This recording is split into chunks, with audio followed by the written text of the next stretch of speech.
આપણે ઊભા છીએ વિસાયલા તાલુકાનું ધમરાસળા ગામ એના એક એવી જગ્યાએ આપણે ઊભા છીએ કે ગામને રાત દિવસ સવાર સાંજ પોતાના રોજગાર ધંધા હોય કે ખેતીવાડીના કોઈ મજૂરીએ જવું હોય કે કોઈ પણ ધંધા રોજગારમાં જવું હશે તો તમે મારી સામે જુઓ, આ બિલકુલ તૂટી ગયેલ હાલતમાં ભંગાર કોજવે છે।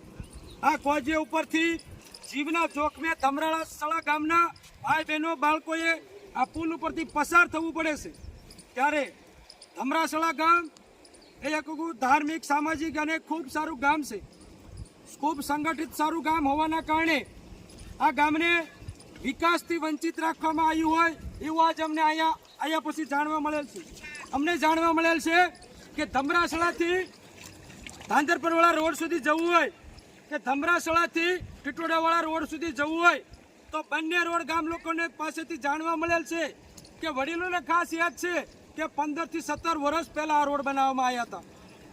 17 વર્ષ સુધી આ રોડ બનાવવામાં ન આવે તો ગામ લોકો કેવી રીતે પસાર થઈ શકે, કેવી મુશ્કેલીઓનો સામનો કરવો પડતો હશે।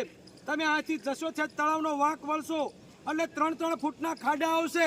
એ ખાડામાં ધમરાસળા ગામનો કોઈ યુવાન હોય, વડીલ હોય, કોઈ પોતાને બેન દીકરી પાછળ બેસાડી હોય અને બાઇક લઈને જતા હોય તો કેટલાય માણસો એ ખાડામાં પડ્યા છે, અકસ્માતનો ભોગ બન્યા છે।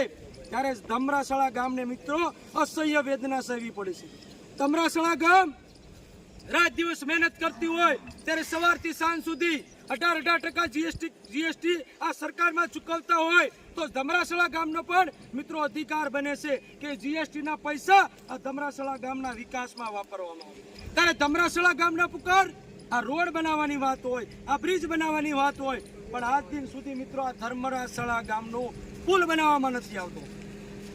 ત્યારે સરકાર સૌના સાથ સૌના વિકાસની વાત કરતી હોય છે કે આપણે ગુજરાતના તમામ વ્યક્તિનો સાચો વિકાસ થાય, ત્યારે આ સૌનો સાથ અને મિત્રો સૌનો વિકાસ નથી, માત્ર સૌનો સાથ એટલે એમનો જ વિકાસ થાય છે પણ ધમરાસળા ગામનો મિત્રો વિકાસ થતો નથી।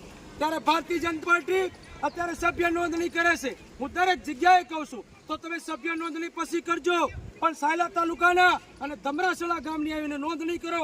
આ ધમરાસળા ગામનો રોડ 17 વર્ષથી નથી બન્યો। ધમરાસળા ગામના રોડ ઉપર કેટલા ખાડા બન્યા છે એની નોંધણી કરો। ધમરાસળા ગામના રોડ ઉપર કેટલા ખાડા, કેટલા ફૂટ લાંબા અને કેટલા ફૂટ ઊંડા પડ્યા છે એની સભ્ય નોંધણી કરો। એક ખાડાની નોંધણી કરો અને એક ખાડા નોંધણી કર્યા પછી નવા રોડ બનાવો, બ્રિજ બનાવો, આ પાસ માંગે છે।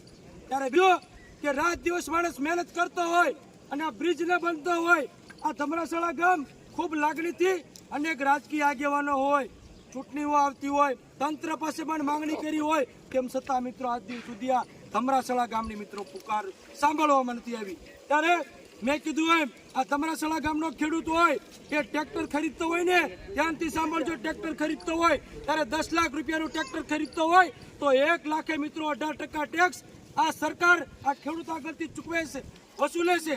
તો 10 લાખનું ટ્રેક્ટર હોય તો મિત્રો 3 લાખ રૂપિયા માત્ર ટેક્સ આ સરકાર લે છે। તો આ ટેક્સ ધમરાસળા ગામનો તમે ક્યાં વાપરો છો? તમારા તાઇફામાં વાપરો છો તો એ ટેક્સ મિત્રો આ ધમરાસળા રોડ ગામમાં વાપરો। ત્યારે માત્ર ને માત્ર આ વાત તમે નહીં કરતા, પણ અમે આ ગામની પડખે ઊભા છીએ અને એમની રજૂઆત આજે સાંભળી છે તો ધમરાસળા ગામની હૈયા વરાળ છે। બેની દીકરીઓને દવાખાને જવું હોય, કોઈને તાલુકા પંચાયત કે જિલ્લા કક્ષાએ જવું હોય તો અનેક મુશ્કેલીનો સામનો કરવો પડશે। ત્યારે વધારે કાંઈ વાત નહીં કરતા, પણ ધમરાસળા ગામના તમામ વડીલોના આગેવાનો છે એનો એક જ પુકાર છે કે ધમરાસળા ગામનો રોડ અને બ્રિજ જો ટૂંક સમયમાં નહીં બનાવવામાં આવે, દિવાળી પછી જો ચાલુ નહીં કરવામાં આવે તો આ ધમરાસળા ગામના આગેવાનો, વડીલો, ખેડૂતો, માલધારીઓ લઈ અને તાલુકા કક્ષાએ, જિલ્લા કક્ષાએ માર્ગ અને મકાન કચેરીનો ઘેરાવ કરશું, ઉપવાસ આંદોલન પર બેસું અને અમે અમારો જન્મસિદ્ધ અધિકાર છે માર્ગ અને મકાનમાં બેસી અમારો રોડ અને આ બ્રિજના અમારા તમામ કામ પૂર્ણ કરાવશો એવી આશા રાખું છું। જય હિન્દ, જય માતાજી।